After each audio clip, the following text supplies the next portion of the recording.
Kati ya matukio yote yaliyowahi kutokea baada ya kifo cha Yesu Kristo, liko tukio moja ambalo leo limegeuka kuwa historia. Tukio la Disemba mwaka 1998 huko katika mbuga ya Tsavo Mashariki.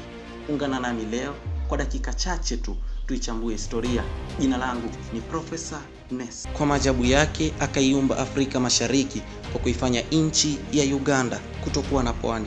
Hiki kikawa ni chanzo cha wakoloni kuanzisha ujenzi wa reli ya The Kenyan Ugandan Railway. Kwa kawaida kinachoundwa hakikosi kiongozi. Mwaka 1896 Lieutenant Colonel John Henry Patterson akaekwa kusimamia ujenzi wa kiunganishi cha nchi Kenya na Uganda.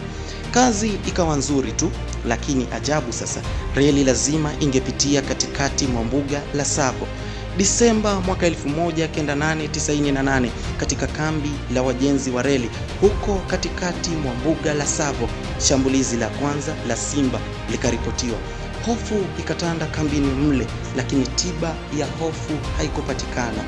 Simba walikuwa wawili, na kwa nguvu zao sasa na kutokana na shinikizo la kitoweo kilichotokana na minofu ya binadamu, simba wakazidi kuwashambulia wafanyikazi na kuwafanya vitoweo. Kwa miezi 9 sasa, simba wa man-eaters wakatishia mashambulizi sugu sana kwa wajenzi wa reli na yeyote yule katika eneo lile la Tsavo. Maisha ni kitu muhimu kwa binadamu. Kwa mara ya kwanza sasa, uundaji wa reli ukasimamishwa kwa wiki 3.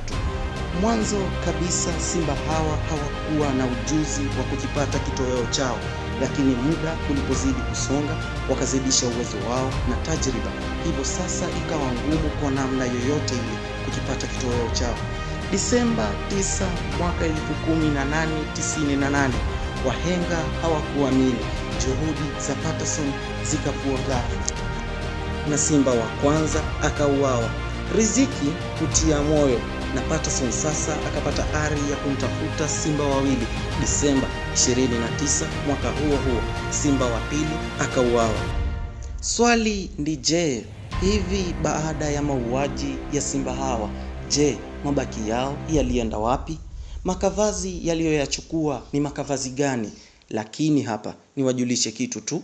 Mwaka 1928 makavazi ya The Field Museum of Natural History huko katika nchi ya Chicago wakatuma ripoti ya kutaka kuuziwa mabaki yale, na hivi sasa wenye hamu ya kuwaona simba hawa, mabaki yao yako mpaka hivi wa leo. Kumbukumbu zinaonyesha simba hao wanaofahamika kama the man-eating lions of Tsavo hawakuwa wa kawaida. Simba hawa walikosa nywele kwenye shingo zao, yaani kwa muonekano wa nje walifanana kabisa na simba wa kike. Hata hivyo, idadi kamili ya mauaji bado haijafahamika.